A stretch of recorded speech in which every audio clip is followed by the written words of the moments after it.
നമ്മൾ ഇന്നത്തെ ഇവിടെ പരിശോധിക്കുന്നത് വാട്സപ്പിനകത്ത് വന്നിരിക്കുന്ന ഏറ്റവും പുതിയ 1-2 അപ്ഡേറ്റുകളാണ്.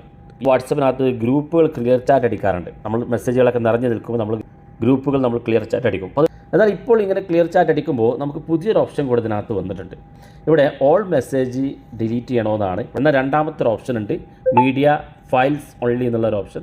അത് ക്ലിക്ക് ചെയ്യുമ്പോൾ ഇവിടെ കാണാൻ സാധിക്കും നിങ്ങൾക്ക് ഇമേജ്, അതുപോലെ തന്നെ സ്റ്റിക്കേഴ്സ്, ഓഡിയോസൊക്കെ ഡിലീറ്റ് ചെയ്യാനുള്ള ഓപ്ഷൻ ഉണ്ട്. ഇനിയിപ്പോൾ നിങ്ങൾക്ക് ഇതിനകത്ത് ഇമേജസ്, ഫോട്ടോസുകൾ ഡിലീറ്റ് ചെയ്യേണ്ട, ഓഡിയോസും സ്റ്റിക്കറും മാത്രം ഡിലീറ്റ് ചെയ്താൽ മതിയെങ്കിൽ ഇവിടെ ഇമേജ് എന്നുള്ള ഭാഗത്ത് അൺടിക്ക് ചെയ്ത് കൊടുക്കുക. ഡിലീറ്റ് ചെയ്യേണ്ട മാത്രം ടിക്ക് ചെയ്ത് താഴെ ഡിലീറ്റ് ബട്ടൺ ക്ലിക്ക് ചെയ്ത് കൊടുക്കുക. രണ്ടാമത്തെ സെറ്റിംഗ്സ് നമ്മൾ വാട്സപ്പിനകത്തേക്ക് വരാം.